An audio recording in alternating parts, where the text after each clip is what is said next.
datang ke rumah Allah, datang ke masjid untuk kita menunaikan salat maghrib secara berjemaah.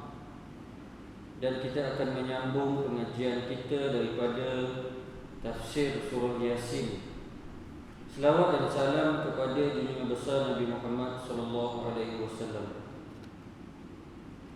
Jadi tuan-tuan dan puan-puan muslimin muslimat sekalian, hari ini kita akan masuk pada ayat 28 hingga ayat 32. A'udzu billahi minasy syaithanir rajim. Bismillahirrahmanirrahim. Wa ma anzalna 'ala qaumihi min ba'dihi min jundin minas sama' wa ma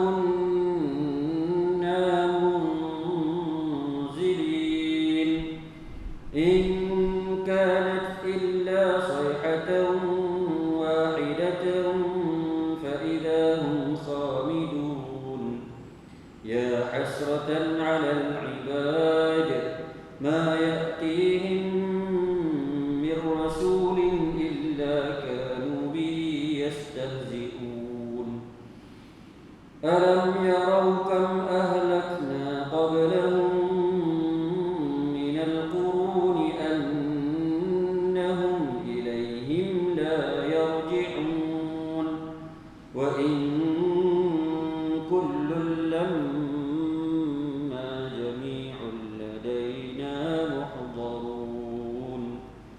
Sadaqallahul azim.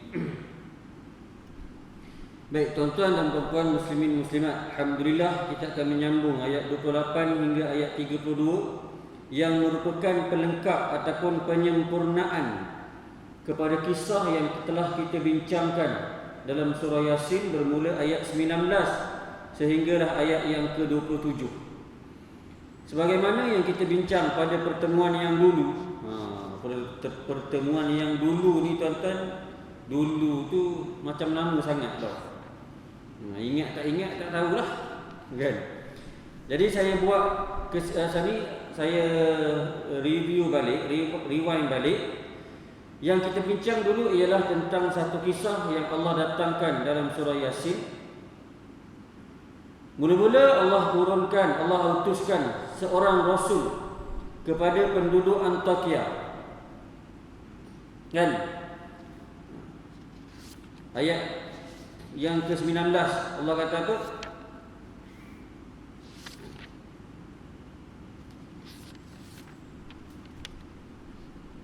Bukan ayat 19.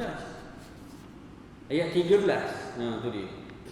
Ayat 13. Wadrib lahum mathalan ashabal qaryah. Dan kami datangkan satu kisah kepada mereka Ashabal Qaryah. Kan? Ashabal Qaryah yang kita bincang dulu, nama dia ialah Antakya. Jadi penduduk Antakya ni tuan-tuan, dia ada raja. Raja dan penduduk Antakya ni dia beriman ataupun dia menyembah berhala. Maka Allah utuskan seorang rasul untuk mengajak mereka beriman kepada Allah. Namun mereka menolak, mereka mengatakan rasul ini penipu. Kemudian Allah datangkan dua orang rasul pula untuk menguatkan seorang rasul tadi. Fa'azzazna bithalithin. Kan Allah sebut dalam Yasin kan? Fa'azzazna, maka kami kuatkan mereka dengan 3 orang rasul. Maksudnya apa dia?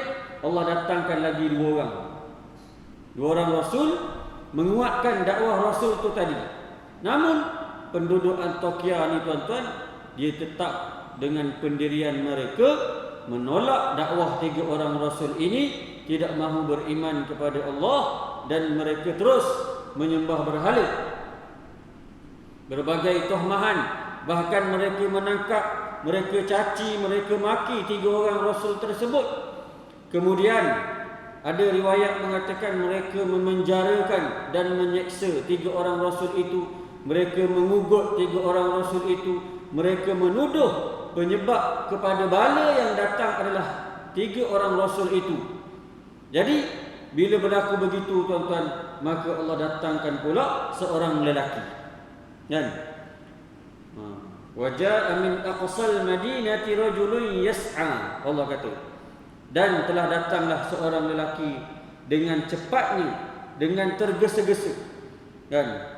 Jadi tergesa-gesa dengan cepat ni maksudnya berlari dengan cepat, dengan penuh semangat, kesungguhan untuk dia membantu, membela 3 orang rasul tersebut.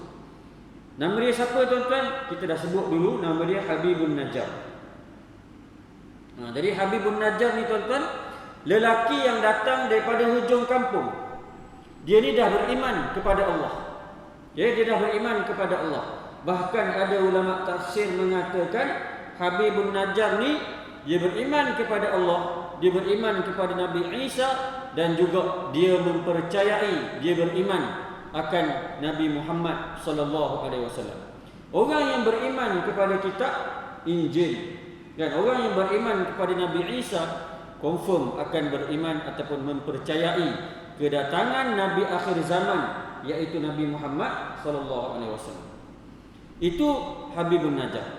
Maka Habibun Najjar ni tuan-tuan, dia menyerulah penduduk, rakyat dia ataupun orang kampung dia, kan, dia ajak orang kampung dia, dia ajak pemimpin dia, kan, supaya tinggalkan penyembahan berhala dan menerima dakwah yang dibawa oleh 3 orang rasul tersebut. Kemudian orang kampung dia kata apa dia? Mu ni sibuk ajak kami beriman, kau dah beriman ke? Masakan aku tidak beriman dengan Tuhan yang menciptakan aku, yang menciptakan kamu. Jadi Habibun Najjar ni tuan-tuan orang berani. Orang berani tuan-tuan. Kan? Dia berani berhadapan dan mempertahankan serta mendatangkan hujah-hujah yang kuat untuk membenarkan 3 orang rasul tersebut. Namun pengakhirannya dia telah syahid. Kerana apa? Kerana telah dibunuh oleh penduduk Antakya. Kesudahannya, kan, Habibun Najjar ini ada riwayat mengatakan dia direjam sampai mati, ada riwayat mengatakan dia disula sampai mati. Hakikatnya dia dibunuh, kan, oleh penduduk Antakya ataupun oleh kawan-kawan dia jugalah, orang kampung dia, kan. Dan dikatakanlah kepadanya, "Taila dukhulil jannah qala ya laita qaumi ya'lamun." Setelah Habibun Najjar itu mati, maka dikatakanlah kepadanya, "Taila udkhulul jannah." Masuklah kamu ke dalam syurga. Ni tuan-tuan. Masuklah kamu ke dalam syurga. Qala ya laita qaumi ya'lamun. Dia berkata, alangkah baiknya kalau kaum aku mengetahui. Mengetahui apa? Bima ghafara li rabbi wa ja'alani minal mukramin. Tentang perkara yang menyebabkan aku diampunkan oleh Tuhanku dan dijadikannya daku dari orang-orang yang dimuliakan. Habibun Najjar ni Allah ampunkan dosa dia dan dia dimuliakan oleh Allah, kemudian dia dimasukkan ke dalam syurga. Habis itu secara ringkas kita ulang balik cerita tu tuan-tuan. Kemudian kita masuk hari ini pada ayat yang ke-28. Selepas mereka membunuh Habibun Najjar, apa yang berlaku tuan-tuan? Kan, dia dah bunuh dah Habibun Najjar ni, gembira lah. Kan? Gembira. Sebab apa? Sebab berjaya bunuh Habibun Najjar. Allahu Akbar. Kan? وَمَا أَنْزَلْنَا عَلَى قَوْمِهِ مِنْ بَعْدِهِ مِنْ جُنْدٍ مِنَ السَّمَاءِ وَمَا كُنَّا مُنْزِلِينَ. Maka Allah mengatakan apa dia? Dan kami tidak menurunkan kepada kaumnya setelah dia mati sebarang pasukan tentera dari langit untuk membinasakan mereka, dan tidak perlu kami menurunkannya.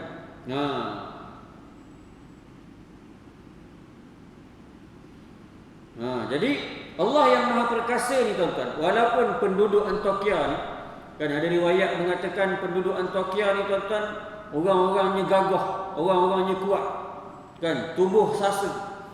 Tapi bagi Allah benda tu mudah, kan. Kuat mana pun kamu, kan, bila kamu degil, Walau apa ni? Allah kata dia tak perlu kami nak hantar pasukan tentera yang besar di kalangan malaikat untuk menghancurkan mereka, tak perlu pun Allah kata.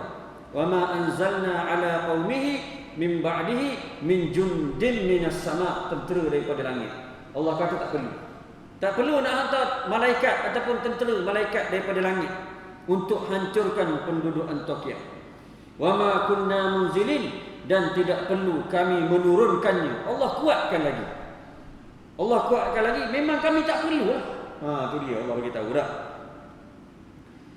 Jadi macam apa ni, macam umat-umat terdahulu kan, kalau kita tengok orang yang ingkar kepada nabi-nabi rasul terdahulu, semuanya dihancurkan oleh Allah Subhanahu wa taala. Kan, ada yang dihancur dengan apa? Dengan ribut petir, banjir besar, ditelan bumi, ditenggelamkan dalam laut, dikirimkan burung pemusnah dan banyak lagi dah. Jadi tak perlulah bagi Allah untuk menghantar malaikat untuk menghancurkan mereka kan. Memadailah Allah apa dia? Datangkan in kanat illa sayhatan wahidatan fa idahum khamidun. Ayat 29 Allah kata apa dia? In kanat illa sayhatan wahidatan fa idahum khamidun.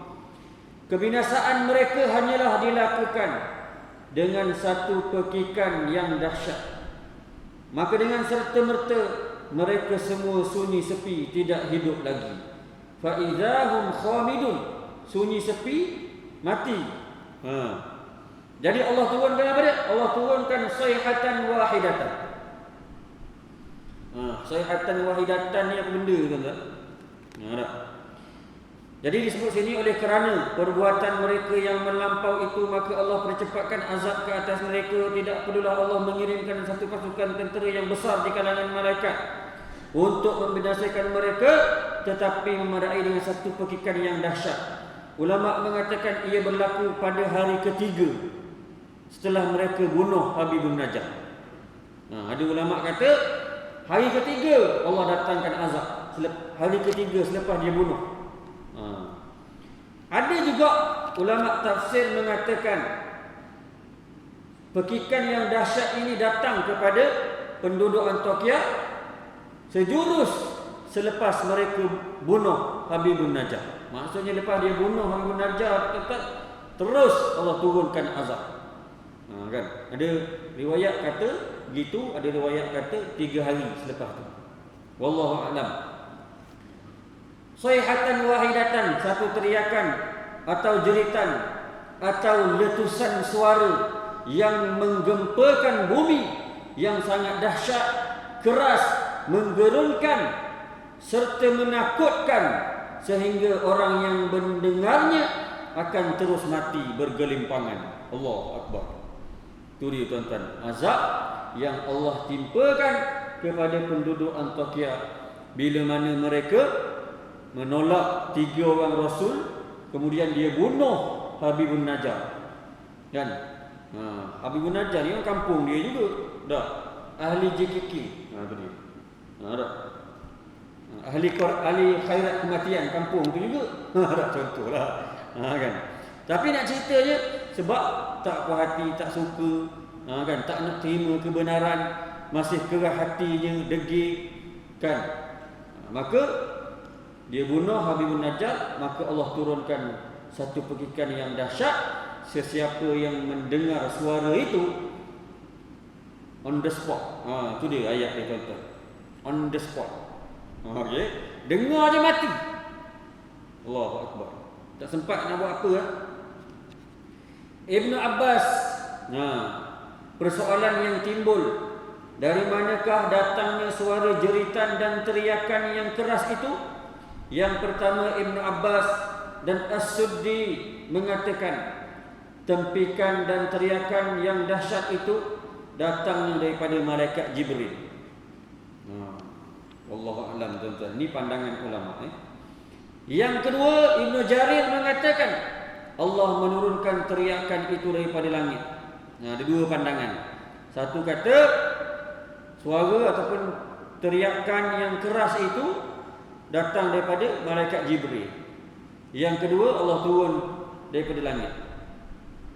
Jadi oleh kerana tuan-tuan, terlalu dahsyat, terlalu keras bunyi tersebut, maka dengan serta-merta fa'idhahum, kan? Fa'idhahum on the spot, serta-merta khamidun, mereka senyap sunyi, mati bergelimpangan, tidak bergerak, tidak ada seorang pun yang terselamat. Allahu Akbar. Lenyapnya nyawa mereka sebagaimana padamnya api, lalu meninggalkan abu. Ini menunjukkan betapa dahsyat dan cepatnya kematian mereka. Profesor Hamka mengatakan, maksud khamidun bererti orang yang tidak bernafas lagi. Contohnya kerana tertimbus tanah, atau terbenam ataupun tenggelam dalam air, atau kerana terkurung dalam satu lubang, udara tidak masuk sehingga mati sendiri. Tafsir Al-Azhar.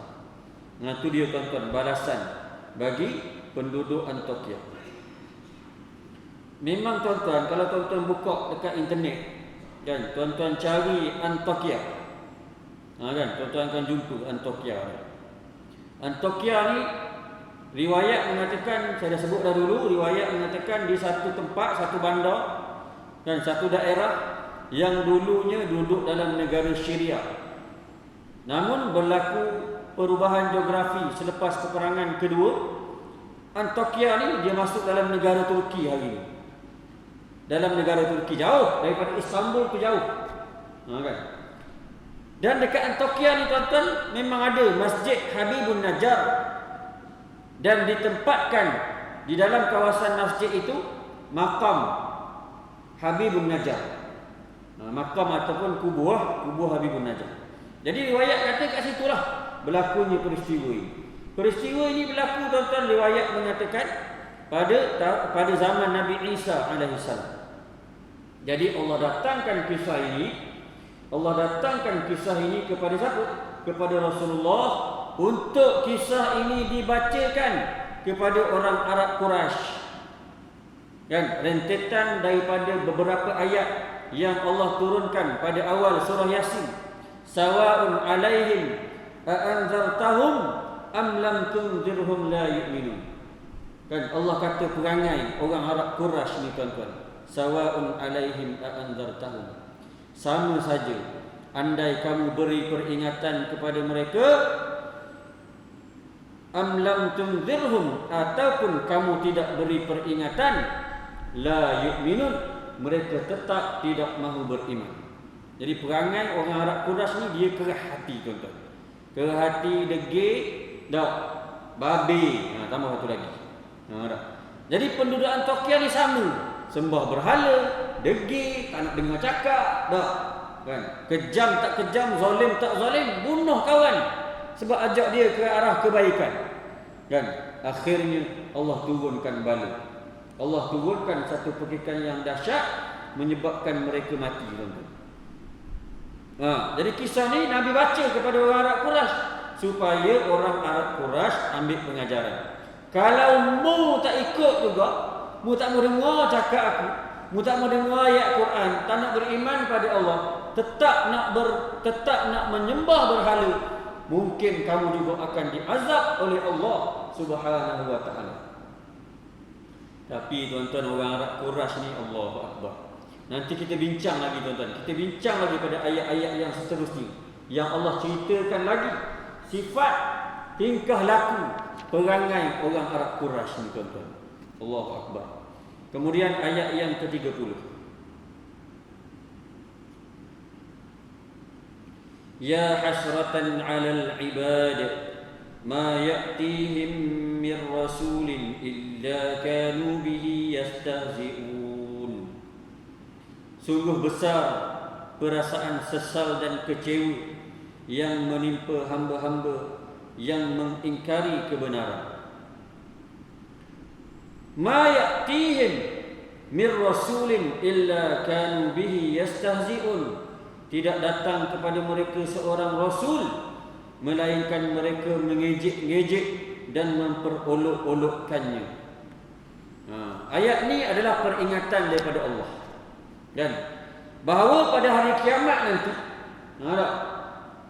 hari kiamat nanti, bila mereka lihat azab neraka, tak payah tengok azab neraka, tuan-tuan. Kalau kita baca hadis-hadis Nabi tentang peristiwa mahsyar, kan, dekat mahsyar ni manusia dah mula rasa sesat, manusia dah mula rasa takut. Ni dekat padang mahsyar ni, tuan-tuan. Belum nampak lagi neraka tu, belum jalan lagi atas tiang sirat, duduk dekat mahsyar saja pun orang dah mula menyesal.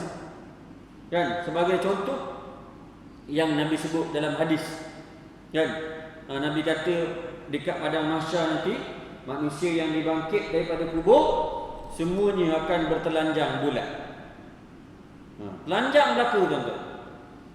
Sayyidatina Aisyah ni, tuan-tuan, dia malu, dia tutup muka dia, kan. Kemudian dia tanya Nabi, wahai Rasulullah, kalau macam tu orang pakat tengoklah orang lain. Dah bogel semua. Tak. Nabi kata waktu itu tak sempat dah nak cara hal urusan orang lain. Nampak tak, tuan-tuan?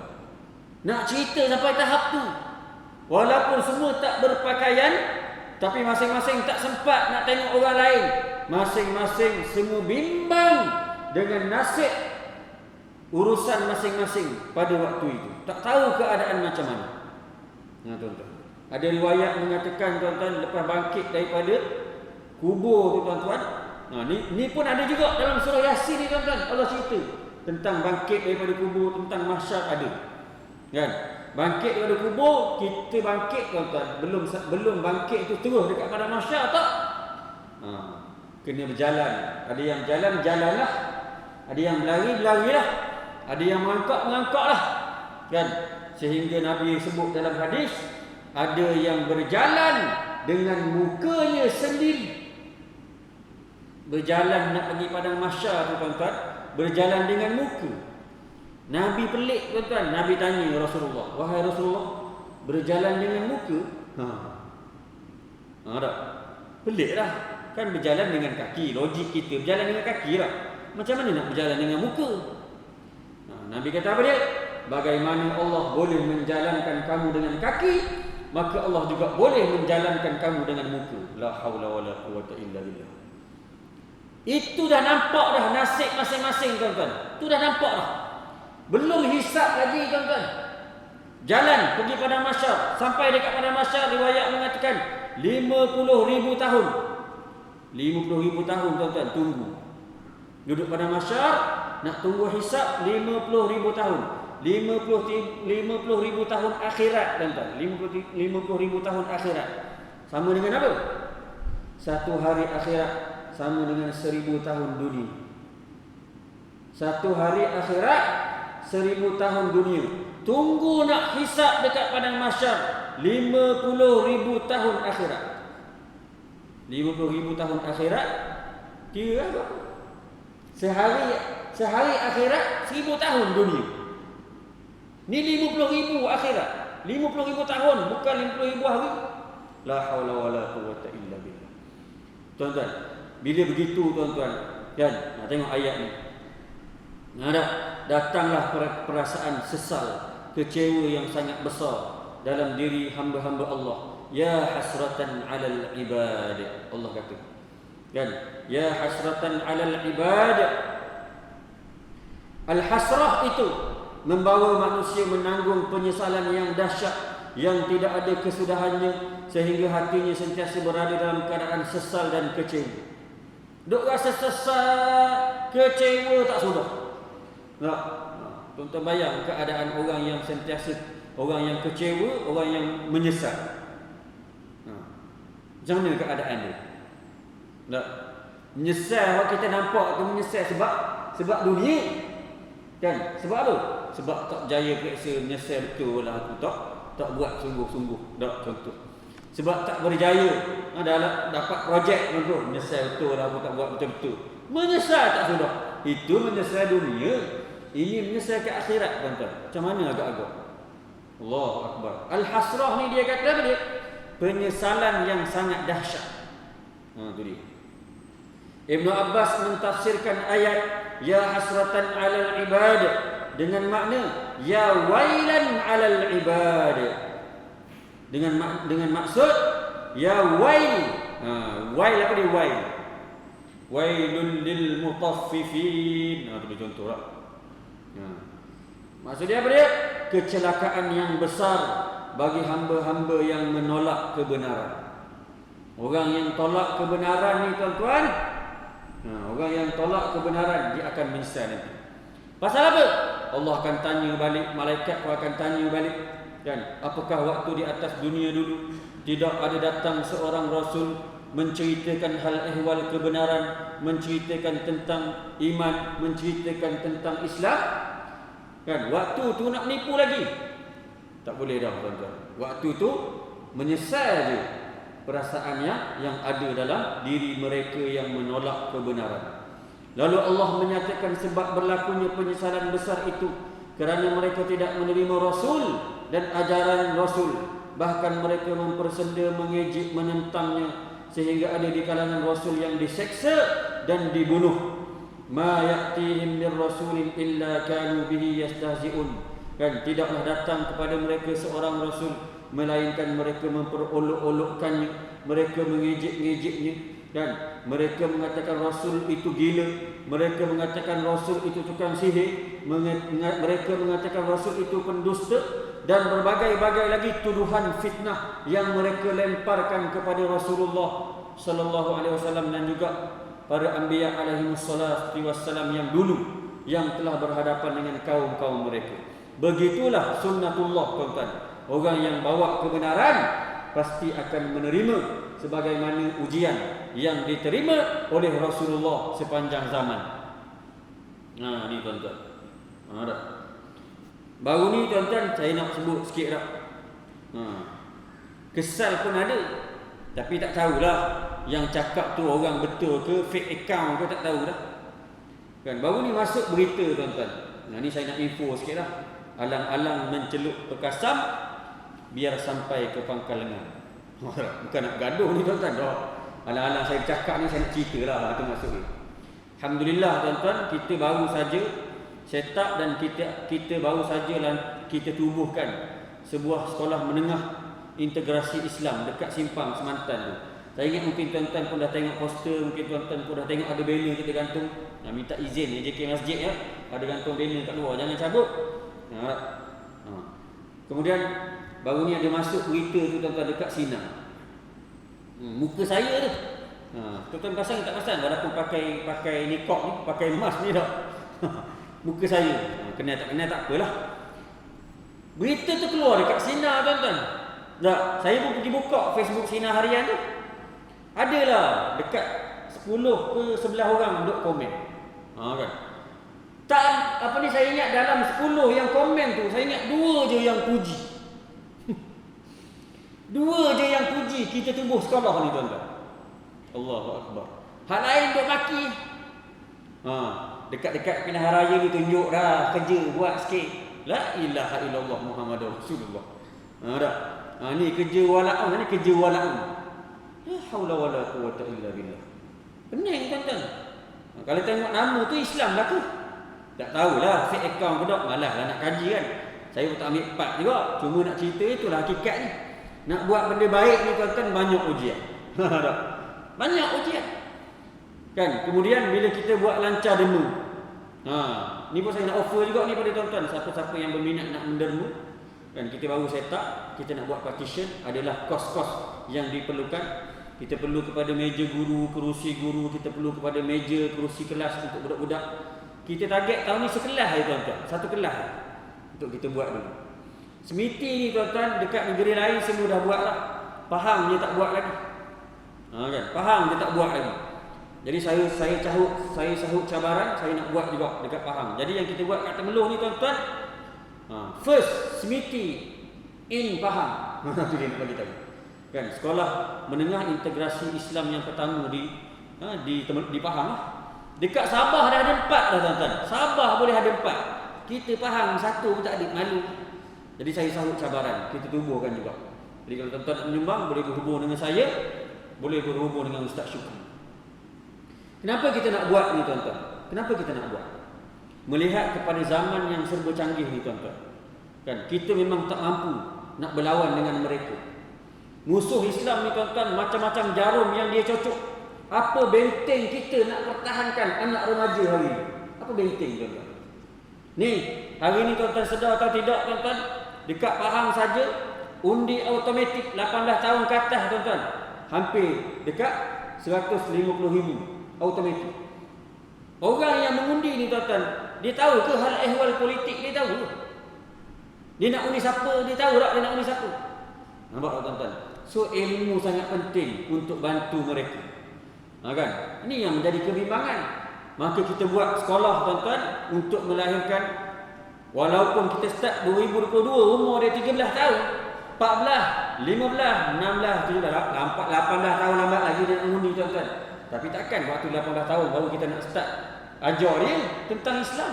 Baru kita nak start ajar dia tentang pendidikan politik Islam. Kena bermula daripada sekarang tuan-tuan. Tak? Kita buat kan? Kaedah fiqh kata apa dia? Ma la yudraku kulluh la yudraku julluh. Kan? Kaedah fiqh ulama kata, kalau kamu tak dapat semua, jangan kamu tinggal semua. Maka kita buat juga tuan-tuan. Paling-paling kurang ada satu. Ada satu dulu tuan-tuan. Insya-Allah lepas ni akan berkembang lagi insya-Allah tuan-tuan doakan. Moga kita diberi kekuatan. Supportlah tuan-tuan insya-Allah. Ya. Itu saya nak sebut ujian bila kita nak buat baik. Kena maki, kena ejek, dah. Itulah hakikat yang dihadapi oleh Rasulullah. Nak buat benda baik ni tuan-tuan bukan mudah. Orang tak kuat, orang yang tak ada kekuatan fizikal, mental, rohani tuan-tuan, dia akan rebah. Kan? Dia akan rebah, jatuh.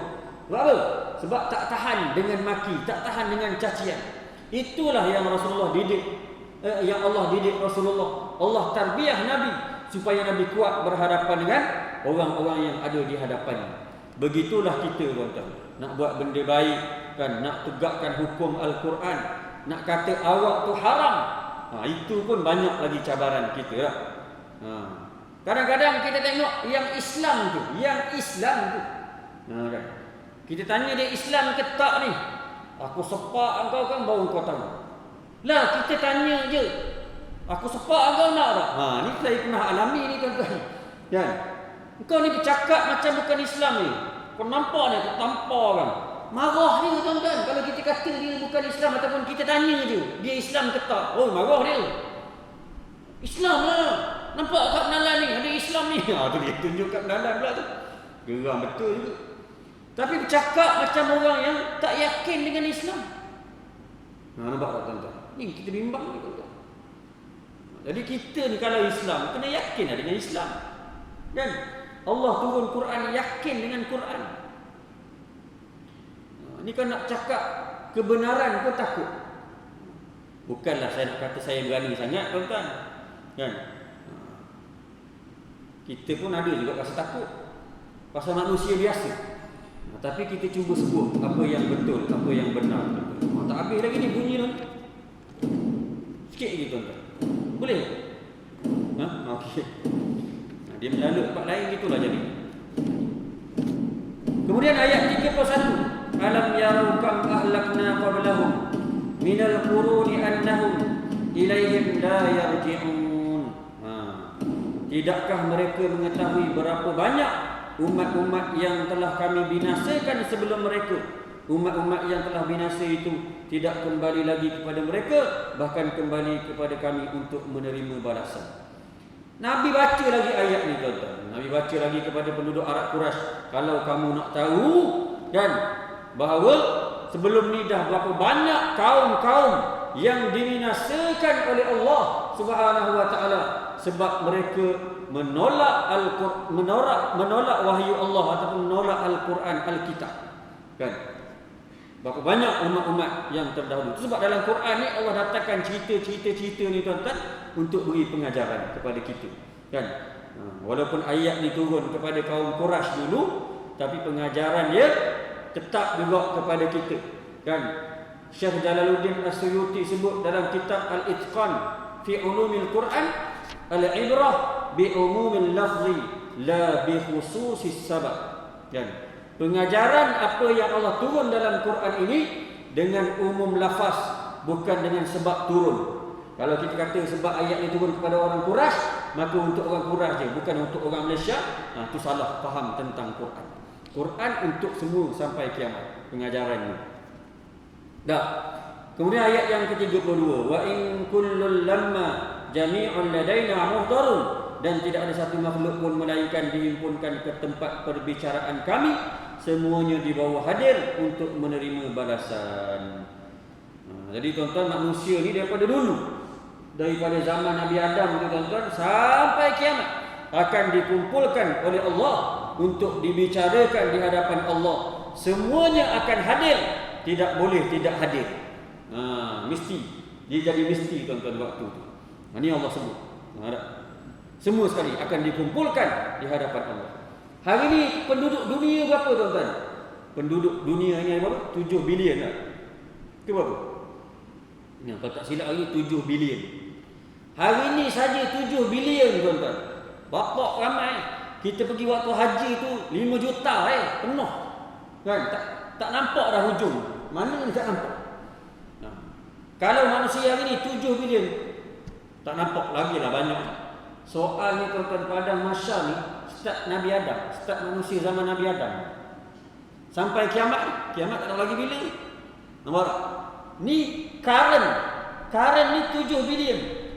Allahu Akbar. Tak tahulah keadaan dahsyatnya hari kiamat. Dan yang Allah sebut dalam surah Al-Fatihah, Maliki Yaumiddin. Hari kiamat ni tuan-tuan, hanya Allah sahaja yang berkuasa keadaannya.